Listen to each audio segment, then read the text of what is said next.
Hi, this is Jen Chapin on Retrospectives with John Broughton on KC Radio 97.7 FM. Thanks for listening. I like to linger in the closing. At the 27th annual Chapin Family Concert. Can you tell us about that? Oh, yeah. You're talking about the concert up in Nova Scotia, which happens every August. It's like the third Sunday in August. And it's at a magical place called the Ovens, which happens to be a campground, which is owned by my uncle Steve. So he works. It's almost like one of those family farms where the everybody's just going sunrise to in the middle of the night, basically, to keep the place running. And Steve, there's a little restaurant there, and he's a fantastic short order breakfast cook. And then he's there at night playing piano and bass and singing pretty much every night. And it's turned into quite a destination on the island as a music venue, and a lot of local artists. And the 27th annual concert, it is actually, and it's kind of evolved just given the nature of the place in general and how people have come to value it, both audience members and musicians. So it's evolved beyond my family to be really featuring a lot of the best talent from Atlantic Canada. And so we've built it in my very unstructured life. We've built it in as an annual tradition to make our way up there and do concerts up and down. And but it's both a tour with my touring trio with my husband Stefan Crump on bass and a wonderful friend Jamie Fox on guitar, and it's a little bit of a family trip too, because my two little boys come along, and we get some downtime to explore. Sounds fantastic. Now let's talk about this new record. The growing trend of crowdfunding was involved, and apart from the obvious financial support it must provide you, it also must give you an incredible amount of encouragement and confidence, knowing that there are people out there willing to support your work in advance. Yeah, it's kind of the wave of the future, I think, and it's even record labels are starting to use the crowdfunding model now. Say if they want to do a limited run of an LP of a record that's already been released or something like that. But it was a necessity in my case, because I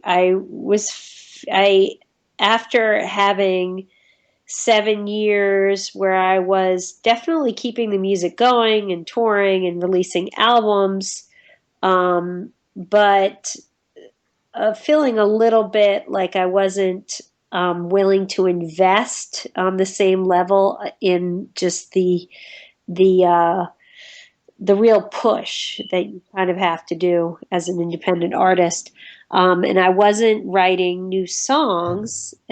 Sort of just that was the thing that had to go in the crunch of raising little guys and so on. But I started writing new songs and started to feel that fire of wanting to really make a statement with a new album, and have it be a coherent piece of work that was presented in the most powerful way possible. So I wanted to hire an outside producer, which came with a big bill to be made.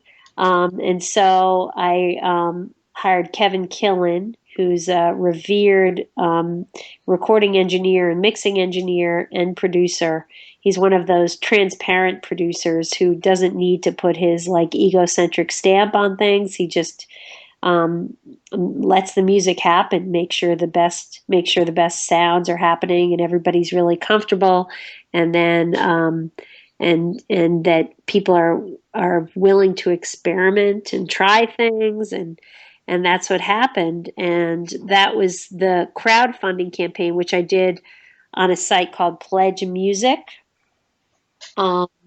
That was happening. I started it the month before we went into the studio, and then I was working on the album all throughout, trying to fundraise. So it was a little bit crazy. um, but it was satisfying, and it worked. You offered up some wonderful incentives, everything from having a lullaby written for their children or to be serenaded by a Kenny Rogers song. Have you worked your way through all those pledges yet? Close. I think that one of the things, the sort of cheap thrills of the Pledge Music platform is they let you know what percent you've done for the fulfillment end of things, and I think I'm 96% done.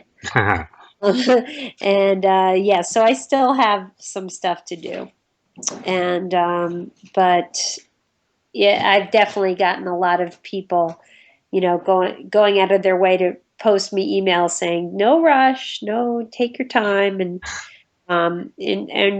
one of the luxuries, one of the benefits of having an album be not attached to a record label and be an independent release. And this is the album, of course, is called Reckoning. And it was released on my own Purple Chair Music, which is really nothing except something to write on a CD label. But I've done some good albums on the Purple Chair Music label. But we started recording early March or mid-March, and did the final mastering the end of April, the last day of April. And then I was mailing CDs out by mid-May. So, and people were pretty stunned at the quick turnaround. And when you're doing a record label, you have to, wait for all these seemingly arbitrary calendar things. So it was good. So if there was any one particular theme or common thread you could place on most of or all of the songs through this record, what would be the one that stands out for you? Well, it's an album about family, and family is a big term. It's very immediate, coming from my life, and you learn as a writer, as a songwriter, or any kind of writer, that the more specific the details are, the more particular the images, if they work, then the more universal something can be. So my hope, my aspiration is to have written a statement which is coming very honestly and candidly and in the moment from my life.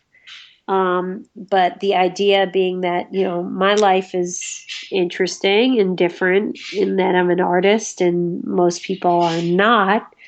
But I hope that it's something that everybody can relate to, this kind of balance between, as a child, as a mother, you're in response mode. You're at any given time, you might be interrupted by some urgent demand from a small person. And so you're outside yourself. As an artist, you're supposed to be reflecting and sort of digging through the depths of your own psyche. So it's that balance. And I think it speaks to the larger question of being in a family. How much are you an individual? How much are you a member? And, then the larger human family, or the community, and that's certainly a theme as well. So looking in, looking out, and it's something I suppose has been through a lot of my work, but here I feel like maybe it was because of the quick turnaround. that it feels like really of the moment, of the reality. It's been a few years since an album of your own songs. Was it simply a matter of just waiting for the right time to write rather than just write for the sake of it? I read a quote one time, and I should have really sealed in my brain who wrote it. But it was a recognizable name of a renowned author or essayist. But the quote said, "I write when the pain of not writing exceeds the pain of writing."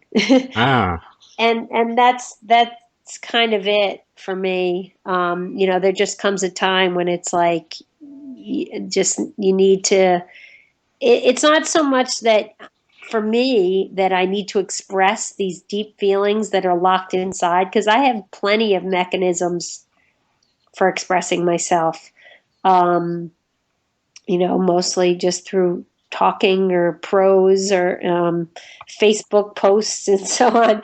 But it just it becomes this feel like I need songs, new songs to sing, and that's how my songwriting started. Was really just as a singer, as a performer, as somebody who loves being part of the magic of music, which for me has always felt like a force bigger than myself. It's not about look at me, I'm singing, how's my voice, how's my song, aren't I great? It's more like there's a force going on, there's a power, there's a beauty, there's an intangible magic, and I want to be part of it.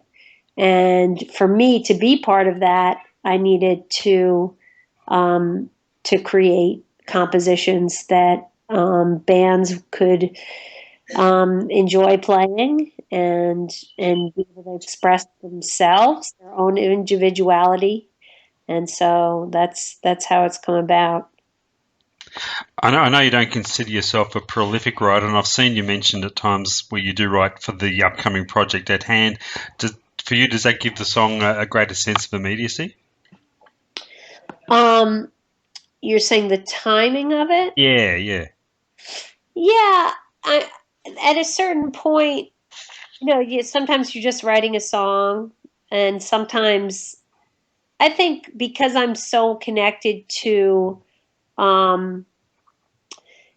live performance, a lot of times when I'm writing, I'm thinking about performing it more than recording it, because that's the bigger part of my life. I would love to be making records every month, but it doesn't work out that way.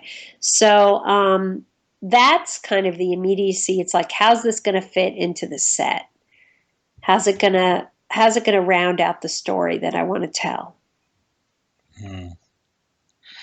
You went outside your regular resources for a producer this time with Kevin Killen coming in, as you mentioned earlier. I saw a YouTube clip of Kevin calling himself the objective ear of this record. Is that pretty much the main thing he brought to the table for you? Well, he's a humble person, and that's one element of it. But the reason why he was brought in as an objective ear is that his credibility is so immense, because I just completely trust his skill set, his immense array of technical skills in making instruments and voices sound their best, in having songs be the most impactful. And he made a lot of key suggestions on arrangements. So yes, he was an objective ear because he was coming from the outside, but anybody could be an objective ear who's coming from the outside. But when you know that somebody has been part of some of the greatest recordings of the last 30 years, then you really want to hear their objective opinion and know that he's all about the music. He doesn't have any kind of axe to grind. Yeah. Did you find yourself agreeable to all of Kevin's suggestions, or were there still moments where you still felt you wanted to keep things your way? We never had I think we're both pretty low-key people, intense in that we're serious about what we do and we have opinions, but there were so many times where I would, he would want to try something and I would say, go for it, let's try it. And the same with us, somebody would say, well, how about this? And he'd say, okay, let's try it. And then you have that moment where you're listening back and you think, that doesn't work. And we pretty much had a consensus. There was a song that was the most sort of patched together, because the album and all my albums, they're really based on performances of musicians playing together and listening to each other in headphones. They might be in isolated booths in the studio, but we're all playing together and able to make that communication be part of the track. And there was one song which was created in a sort of patchwork kind of way, or a collage, where we were piecing together elements. And it was pretty much just me providing the skeleton without the rest of the band, and then we were going to add the rest of the band later. Anyway, in the end, when we were listening to like all the 12 songs and trying to figure out the order, I just said, this song is just not, it's not the song. The song could be great, but this way it's not happening. It's not as strong. It's a little bit deflating. And all the other things were so exciting. And I feel like he maybe was a little disappointed. He wanted to see it, but his was like, okay, whatever you say, you have to love it. And that's what it, in the end, I was kind of the boss in that I'm the artist. I was hiring him. So, and maybe he would have fought if he thought it was like the best song and I was making a grave error. Then maybe he would have fought for it, but I don't think that was the case. I want to talk about the cover art of the album. There's a wonderful painting that adorns the front cover. Can you tell us the background of that? Sure. The painting was, and it is a painting. We've released Reckoning also on vinyl, on LP records, and I commissioned the painting to be made just in that size, sort of. I don't have the metric system at my fingertips, but it was 12 inches by 12 inches, and it was commissioned from a friend of mine, Chapin, and she's of French heritage but grew up in Tahiti, but lives a few blocks away from me in Brooklyn. And she's an illustrator and painter and a mother of a little boy, Arwen, who's 4 years old and who is very good friends, good buddies with my little boy, Van, who's 4 years old. And so we got to know each other as mothers, and then after a while you find out more about somebody, and then you start to see what they do. And I looked at Chapin's paintings, and right away I thought, oh, maybe I could have her do an album cover for me. And this was well before the songs were written and the album was, in taking shape. So the album cover was actually created before the music, because I asked her to do it, and then I documented the painting for the Pledge music video. So, partly because I just didn't want to have it be all around about me, and singing and me talking, and it's you love when, as I said, it's like you want I can feel like the music and the art is something bigger than me. And so to have another master artist making a creation, and to be able to show that was just really a great experience. So in the video, which is also on YouTube, I think it's called Jen Chapin's Reckoning, and I used it as part of the crowdfunding effort. You can see Tifen's painting taking shape. Now, they say a picture can say 1,000 words, and there's a lovely picture inside the album cover as well of a whole lot of leads and chords strewn across the floor mixed with children's toys. I guess that pretty much sums up the life of a musician parent. In our case, yes, with the home studio and the fact that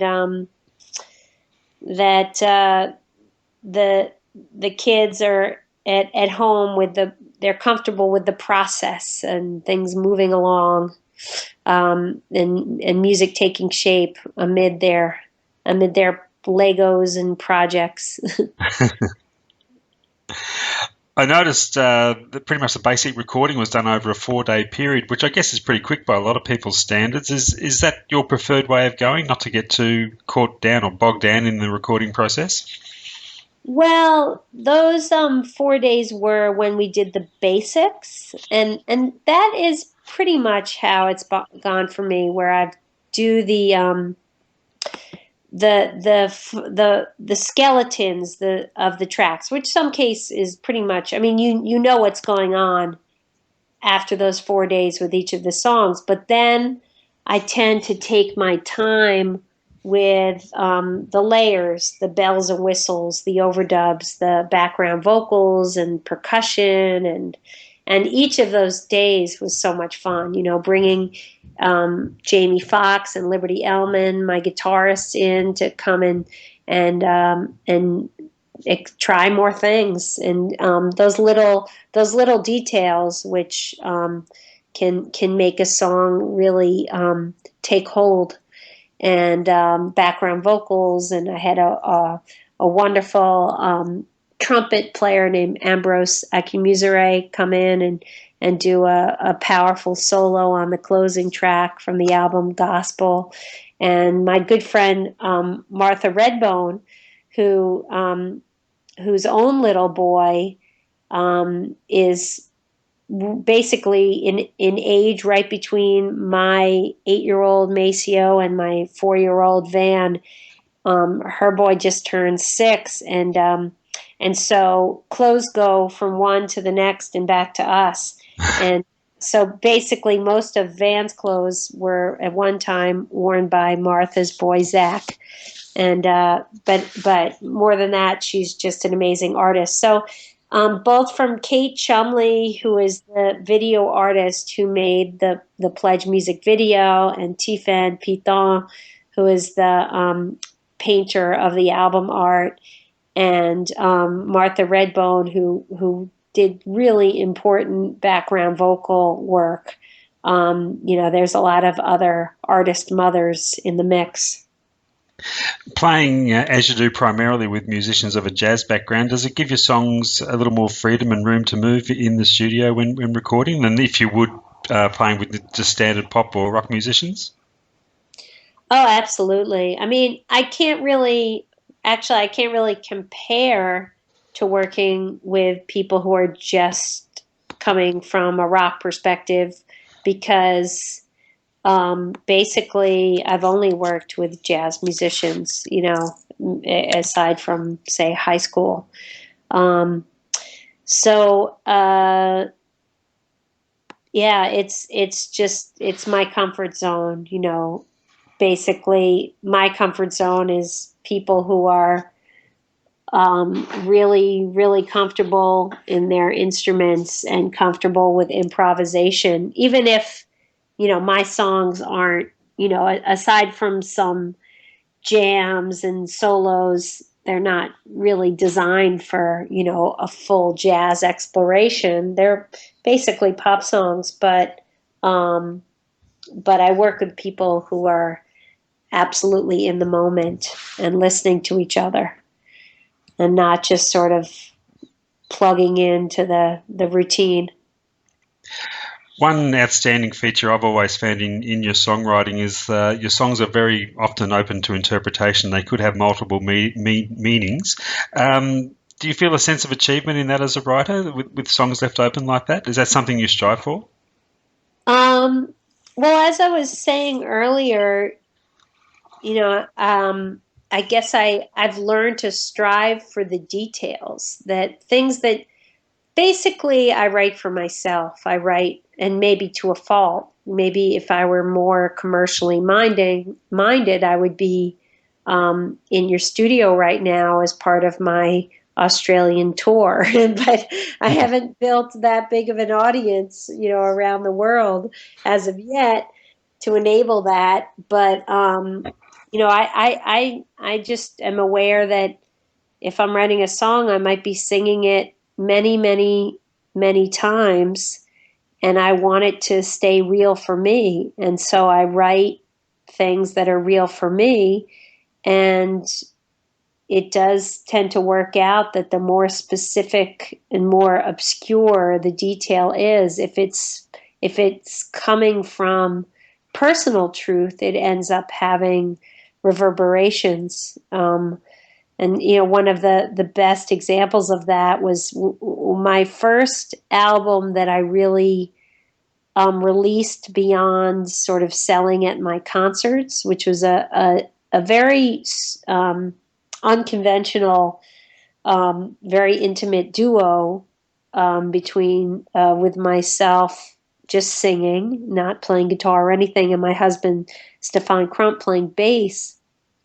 The album was called Open Wide, but we recorded it in the months right after September 11th in the fall of 2001. And we were recording it amid making trips to my hometown, which is about an hour west of New York, or an hour east of New York City, back to spend time with friends and family, because we had lost my childhood friend Christy Ryan, who worked and died in the Trade Center.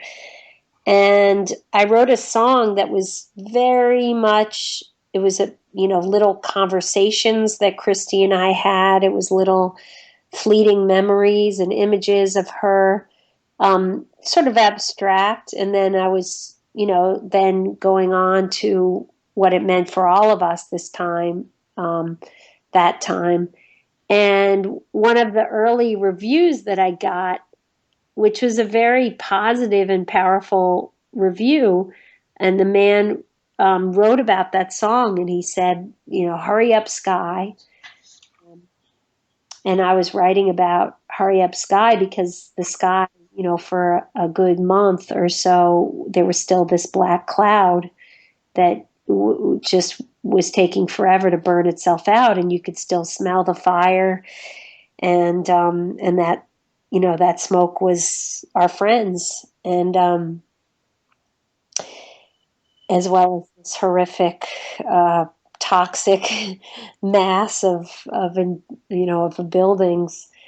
But anyway, this reviewer wrote, this song Hurry Up, Sky is about the end of a love affair, and da-da-da, and da-da-da, and trust me, I know. And I thought that was kind of amazing. Yeah. And great. I loved it. I didn't write to him and correct him and say, no, that's not what the song's about. You have to respect my departed friend. It's like, hey, if the song really spoke to where you're coming from, then great. Absolutely, yeah. So I guess, as with any new album, you've been on the promotional trail. Are you comfortable in the marketing process of a new record? Well, here I am. True. Here I am, take two. I'm comfortable talking. I do have moments of self-consciousness, of just soul searching. It's like, wow, I'm just talking about myself and saying bye, bye, bye. Yeah. And so it's, it has its pros and cons, but it's certainly a necessity. And the good part is that I really believe in the music. So it doesn't feel like a shallow exercise. It feels real. Is there any particular point in the road that you come to where you know the time is right now to switch off from that project and start thinking about the next one? I don't know. I mean, there's always the external factors. When the last time I really pushed behind a release, I did have a record label connected, and that was an album that came out in 2004 called Linger, and I had a 2-album on the basis of that recording. I had a deal with a record label that was a 2-album deal, and so then my husband and I were talking about having kids and talking about when we wanted to do that. And so basically I wrote the songs and did the basics for the recording of my album Ready up against the clock of childbirth. So, that's one very specific story. It worked out great too. I mean, for people out there, women out there who are trying to figure out, if you're an artist, it's great to have a project that's already underway, and then you take a couple weeks off to be in the baby cave with your newborn. And then I got to spend about 3 months working in the home studio. I'd already done that 4 days of basics, like As With Reckoning, and then just got to sort of chip away at doing this guitar part and that background vocal part, and while I was nursing my baby, and I didn't need my hands for it, so it was great because I got to be a working mother just at the time when people are usually having to take maternity leave. I got to be holding my baby and working at the same time, which is, once in a while and there are a lot of times when the music life is very, very complementary with the parenting life. Jen, got to thank you so much for your time, and congratulations once again on the record. And thank you, an extra special thank you for your understanding and patience. And I'm really glad we finally got this done. Oh, great. Thank you, John. It's been a pleasure. All the best. And I hope it's not too long we do see you down here on that Australian tour. Hey, well, continue to spread the word. Hopefully some concert promoters and record buyers and people are listening. Well, we're spreading already. Thank you. All the best. You too. Bye-bye. Bye-bye.